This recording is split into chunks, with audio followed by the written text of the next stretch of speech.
people just lost looking for videos of cats on YouTube. Today I've got a whole bunch of parcels and none of them are particularly new toys, so this isn't going to really be a toy review as such. It's more going to be me talking about the kind of collector that I am and where I'm getting my toys from. I collect all kinds of toys, and whilst my collection has recently been focusing around Transformers, there's still an awful lot in my collection. I collect stuff new when I see it in stores at a price that I want to pay for it. I pick a lot of stuff up second hand. I pick a lot of stuff up from the Far East, either when I'm flying out to China or through things like Taobao and AliExpress. I've actually got quite a nice mix of this stuff in this last parcel, so I'm going to kind of go through what I've got and the reasons I get them. AliExpress first.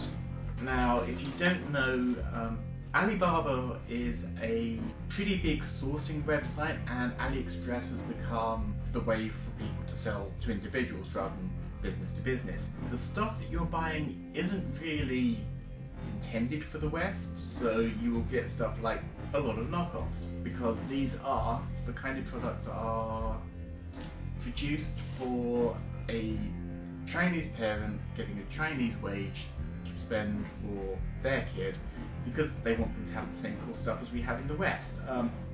I decided to get the Thrilling 30 Sandstorm. It fills a hole in my collection, and getting a new one is actually pretty hard. Getting a Western one is pretty hard. These KOs were about £9, which isn't bad. Comes very well packaged. There's usually bubble wrap in there, but I've gone through that already. Little bits of polystyrene. This is from a seller called iAccess, and they always include a sheet of Bayverse stickers. Their customer service is actually really good. I have had problems with the products in the past, but I've either got a full refund, they've sent missing parts in the next order, so it's really worth going with sellers that you've got trust with. Now, like I said, this isn't really going to be a review of the toys, but I just wanted to look at the quality of this. The plastic is, again, it's going to be lighter than it is for the official Hasbro or Takara stuff, but you know, it looks pretty solid. There is a tiny problem with this robot, mainly due to black plastic not being absolutely perfect, but I'm pretty sure that I can fix any real damage with that just with taking a file to it.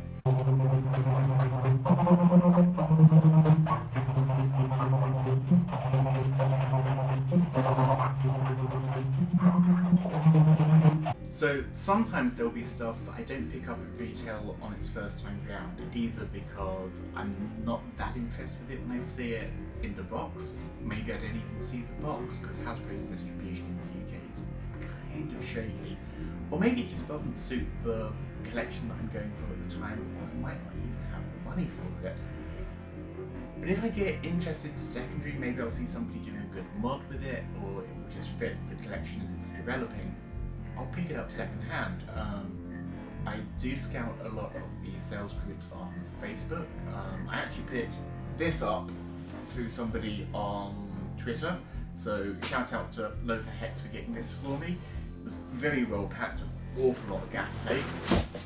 And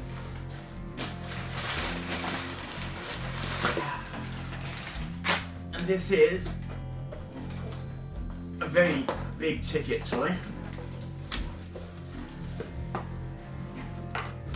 This is the Primus transforming Cybertron planet. Now, when he first came out, I had no interest in him, but there's been lots of aligned continuity stuff and more things done with it, which kind of makes me want him in my collection. So, and of course there's lots of packing paper that makes complete it. So I'm very happy to get him. He's not necessarily something that I would have paid full retail price for, but if I see him at a good price second hand, yeah, I can certainly find a place for him in my collection. So between knockoffs, second hand stuff, and things that I pick up in charity shops, You might think that I don't pay full retail price for anything, and on the whole I try not to. I try to pay what I think it's worth. One thing recently that I have paid full retail for is I got something from a new toy seller in the UK called the Nottingham Robot Company. They started trading a couple of years ago. Their prices are about the same as things like Kapow and Able Toys, and they have got my Transformers Siege wants list sitting with them, so as stuff comes in they're putting it to one side for me.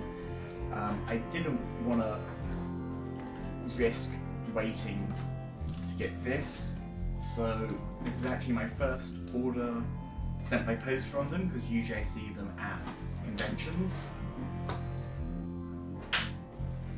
And so I just want to see how well this is packed.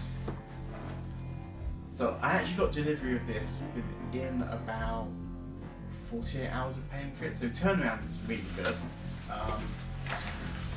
A lot of packing material, I'm sure Lex can play with.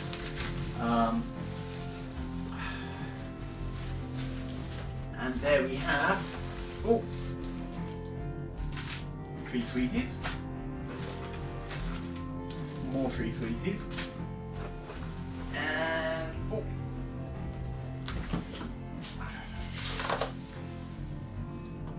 Transformers Siege 6 gun. So he was about £18, which is a bit more than I want to pay for a deluxe figure, but I really wanted to get him to go with my Metro packs. Getting 3 sweeties is always good. So I'm not going to open him up because, again, a lot of people have already reviewed him. I have got something planned for him, but you have to wait for it. I just really wanted to see what Nottingham Robot Company were like on their packaging and delivery.